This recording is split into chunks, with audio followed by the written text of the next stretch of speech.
স্বাগত চট্টগ্রাম প্রতিদিনে। আপনাদের সাথে আছি আমি জান্নাতুল ফিরদৌস রুবা। এবার জানাবো পুরো খবর। বাংলাদেশের ইতিহাসে এই প্রথম বাজেট ঘোষণার পর কোনো নিত্যপণ্যের দাম বাড়েনি বলেছেন প্রধানমন্ত্রী তারেক রহমান। তিনি বলেন, বিরোধী দলের উদ্দেশ্যই হচ্ছে জনগণকে বিভ্রান্ত করা। শনিবার সকালে কক্সবাজারের পাতলি খাল পুনঃখনন কর্মসূচির উদ্বোধন শেষে এক পথসভায় এসব কথা বলেন সরকার প্রধান। প্রধানমন্ত্রী তারেক রহমান 2001 সালে কক্সবাজারে তৃণমূল নেতাকর্মীদের নিয়ে সম্মেলন করেছিলেন তিনি। বহু বছর পর প্রিয় নেতাকে দেখার আশায় বৈরী আবহাওয়া উপেক্ষা করেই জড়ো হন হাজারো নেতাকর্মী। সকালে বহুল প্রত্যাশিত কক্সবাজারের পাতলি খাল পুনঃখনন কর্মসূচির উদ্বোধন করেন প্রধানমন্ত্রী তারেক রহমান। এ সময় তার সঙ্গে স্বরাষ্ট্র ও পানি সম্পদ মন্ত্রী সহ বিএনপির স্থানীয় নেতাকর্মীরা উপস্থিত ছিলেন। 1979 সালে এই পাতলি খালটি নিজ হাতে খনন করেছিলেন শহীদ রাষ্ট্রপতি জিয়াউর রহমান। 47 বছর পর মৃতপ্রায় এই খালটি পুনরায় খনন করলেন প্রধানমন্ত্রী তারেক রহমান। এলাকাবাসী বলছেন, এই খাল খননের মাধ্যমে এলাকার জীববৈচিত্র্য রক্ষার পাশাপাশি উপকৃত হবে আপামর কৃষক জনতা। পরে পিএমখালী ইউনিয়নে পথসভায়ও অংশ নেন তারেক রহমান। এ সময় সদ্য ঘোষিত বাজেট সহ সমসাময়িক রাজনীতির নানা ইস্যুতে কথা বলেন তিনি। জানান, বাংলাদেশের ইতিহাসে এই প্রথম বাজেট ঘোষণার পর কোনো নিত্যপণ্যের দাম বাড়েনি। চাল, ডাল, তেল, নুন সব প্রয়োজনীয় যে জিনিসগুলো আছে তার উপরে যে সকল ট্যাক্স ছিল, বর্তমান সরকার এই 2 দিন আগের বাজেটে 60টি পণ্যের উপর থেকে ট্যাক্স তুলে নিয়েছে। বিরোধী দলের সমালোচনা করে বলেন, তাদের একমাত্র লক্ষ্যই হলো মানুষকে বিভ্রান্ত করে দেশকে অস্থিতিশীল করা।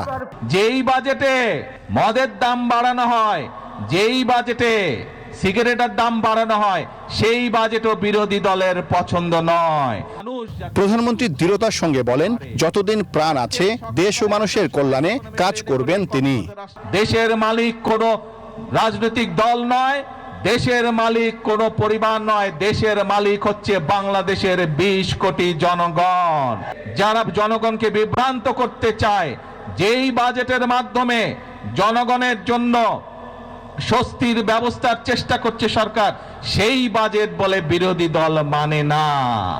পরে স্ত্রী ডাক্তার জুবাইদা রহমানকে সঙ্গে নিয়ে ডুলা হাজরা সাফারি পার্ক পরিদর্শন করেন প্রধানমন্ত্রী। সাফারি পার্কের মূল ফটকের সামনে একটি নাগলিঙ্গম গাছের চারা রোপণ করেন তিনি।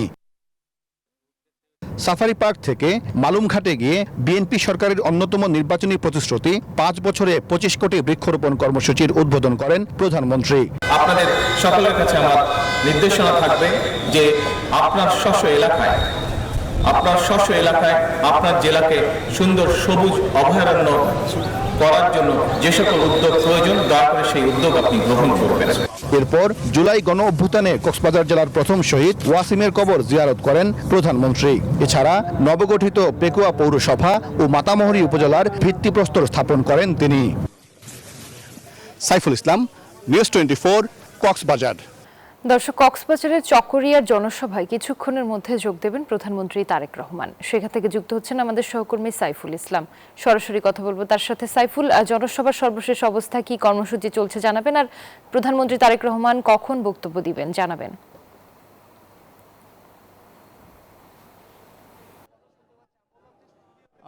প্রধানমন্ত্রী তারেক রহমানের এই কক্সবাজারের চকরিয়ার জনসভাটি বিকেল 4টায় শুরু হয়েছে, কিন্তু প্রধানমন্ত্রী তারেক রহমান তিনি এখনও এখানে আসতে পারেননি, কারণ তার বেশ কিছু কর্মসূচি কিন্তু ছিল। সেই কর্মসূচিগুলো শেষ করে তিনি কিছুক্ষণের মধ্যেই এই চকরিয়ার জনসভায় তিনি যোগ দেবেন, সেটি কিন্তু বলছেন নেতাকর্মীরা। এবং প্রধানমন্ত্রী তারেক রহমান আজকে এই চকরিয়ার জনসভার আগে কিন্তু বেশ কিছু কর্মসূচিতে তিনি অংশ নিয়েছেন। সরকারের বেশ কিছু উন্নয়ন কর্মসূচি কিন্তু তিনি উদ্বোধন করেছেন।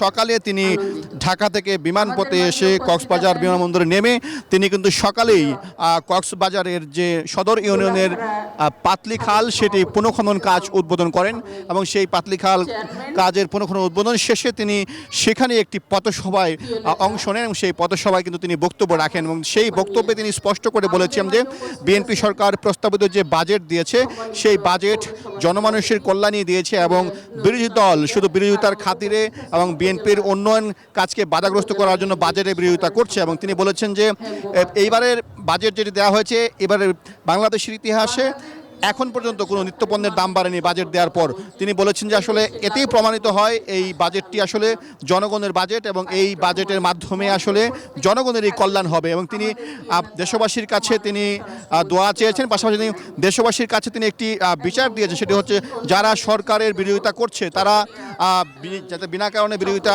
না করে এবং আগামী দিনে বিএনপির উন্নয়ন কাজ এগিয়ে নেওয়ার জন্য যাতে মানুষ সরকারের পাশে থাকে সেজন্য তিনি কিন্তু আহ্বান জানিয়েছেন।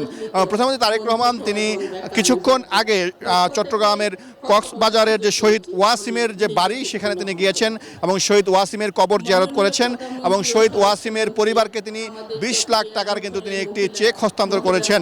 এবং প্রধানমন্ত্রী তারেক রহমান তিনি কিছুক্ষণের মধ্যেই এই চকরিয়া জনসভায় আসবেন এবং এই চকরিয়া জনসভায় তিনি বক্তব্য রাখবেন এবং এই চকরিয়া জনসভা থেকে তিনি সরাসরি মেরিন ড্রাইভে যাবেন। মেরিন ড্রাইভ থেকে তিনি সন্ধ্যায় হোটেল লং বিচে গিয়ে একটি মত বিনিময় সভায় যোগ দিবেন।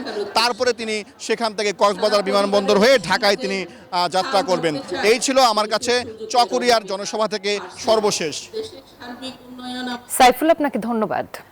গণরায় বাস্তবায়ন, দ্রব্যমূল্য নিয়ন্ত্রণ, আইন শৃঙ্খলা পরিস্থিতির উন্নয়ন এবং জনগণের ন্যায্য অধিকার প্রতিষ্ঠা সহ বিভিন্ন দাবিতে চট্টগ্রামে চলছে 11 দলীয় ঐক্যের বিভাগীয় সমাবেশ। ঐতিহাসিক লালদিঘি ময়দানে সমাবেশে যোগ দিয়েছেন জামাত আমির ডাক্তার শফিকুর রহমান। এছাড়াও সমাবেশে উপস্থিত রয়েছেন এলডিপির চেয়ারম্যান ডক্টর কর্নেল অলি আহমেদ ও এনসিপির আহ্বায়ক নাহিদ ইসলাম সহ 11 দলের কেন্দ্রীয়, জেলা ও মহানগর পর্যায়ের নেতৃবৃন্দ।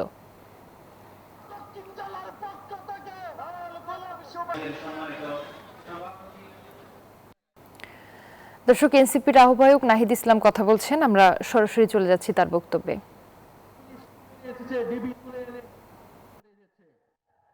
স্বরাষ্ট্রমন্ত্রী আজকে কক্সবাজার গিয়ে বক্তব্য করছে। ফলে এই যে পুলিশ সংস্কার হয়নি, জনগণের উপরে আবারও জুলুম নির্যাতন নেমে এসেছে, সরকার আবারও পুরনো স্বৈরতন্ত্রের পথে হাঁটছে। সরকার যদি স্বৈরতন্ত্রের পথে হাঁটে, জনগণকেও অভ্যুত্থানের পথে হাঁটতে হবে। ফলে সংসদকে জনগণ থেকে বিচ্ছিন্ন করে ফেলা হচ্ছে। জনসংশ্লিষ্ট ইস্যুতে বিরোধী দলকে সেখানে কথা বলতে দেওয়া হচ্ছে না। আমরা দেখেছি গত দিন আগে বাংলাদেশে নতুন ভারতীয় হাই কমিশনার এসেছে এবং আমরা গতকালকে মৌলভীবাজারে সীমান্তে আবার একজন বাংলাদেশি হত্যার খবর পেয়েছি। ফলে উনি এসে যেই স্পষ্টভাবে জানিয়ে দিতে, নদীতে বাদ দিয়ে কোনো বন্ধুত্ব হয় না এবং বাংলাদেশ এবং ভারতের আকাশ এক নয়, বাংলার মাটি আর ভারতের মাটিও এক নয়। সেই ফয়সালা 1947 সালেই হয়ে গিয়েছিল। 1947 সালে এই ফয়সালা হয়ে গিয়েছিল বাংলা স্বাধীন সার্বভৌম হবে। 1971 সালে এই ফয়সালা হয়ে গিয়েছিল। 2024 সালে পুনরায় আবার ফয়সালা হয়ে গিয়েছিল বাংলাদেশে কোনো আধিপত্যবাদী। চট্টগ্রামের রাউজানে মাসুদুল হক মাসুদ নামের যুবদল কর্মীকে গুলি করে হত্যা করেছে দুর্বৃত্তরা। শনিবার দুপুর আনুমানিক 1:30টার দিকে উপজেলার পাহাড়তলী এলাকায় এই হত্যাকাণ্ডের ঘটনা ঘটে। তিনি উপজেলার বেতাগী ইউনিয়নের বাসিন্দা। পুলিশ জানায় দুর্বৃত্তরা মাসুদের মাথায় গুলি করলে ঘটনাস্থলেই তার মৃত্যু হয়। গুলির আঘাতে তার মাথার খুলি উড়ে গেছে।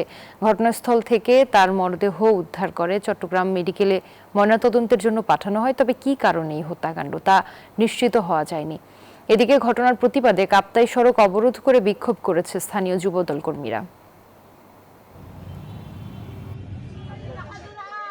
চট্টগ্রামে ডিবি পরিচয়ে কিছু ব্যক্তির হাতে মারধর ও হেনস্থার শিকার হয়েছেন বলে অভিযোগ করেছেন জাতীয় ক্রিকেট দলের স্পিনার নাইম হাসান। এই ঘটনায় 2 পুলিশ সদস্যকে প্রত্যাহার ও একজনকে আটক করেছে সিএমপি। নাইম জানান, লালখান বাজার এলাকায় সিএনজিতে করে বাসায় ফিরছিলেন। পথে জিজ্ঞাসাবাদের নামে জোর করে একটি গাড়িতে তোলার চেষ্টা করা হয়। বাধা দিলে করা হয় মারধর।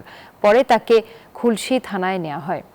এমন ঘটনার তীব্র নিন্দা ও দোষীদের বিরুদ্ধে ব্যবস্থা নেওয়ার আহ্বান জানিয়েছে বিসিবি।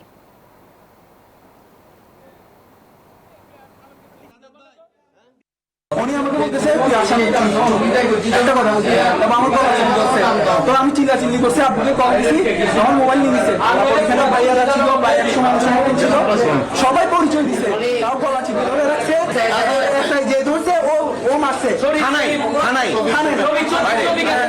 ব্রাহ্মণবাড়িয়ার কসবায় হজযাত্রীর লাগেজ হারিয়ে যাওয়া নিয়ে দুই গ্রামবাসীর মধ্যে সংঘর্ষ হয়েছে, আহত অন্তত 15 জন। দুপুরে কদমতলী মোড় এলাকায় শাহপুর ও আড়াইবাড়ি গ্রামবাসীর মধ্যে ঘটনা ঘটে। পুলিশ ও স্থানীয়রা জানান, শাহপুর গ্রামের একজন হজে গিয়ে লাগেজ হারিয়ে ফেলেন। বৃহস্পতিবার তিনি আড়াইবাড়ি গ্রামে গিয়াসউদ্দিন পরিচালিত কসবা হজ কাফেলায় গিয়ে লাগেজ ফেরত চান। আর এই ঘটনার জেরেই আজ সংঘর্ষে জড়ায় দুই গ্রামবাসী। এই ছিল নিউজ 24 চট্টগ্রাম প্রতিদিনের সংবাদে। ধন্যবাদ।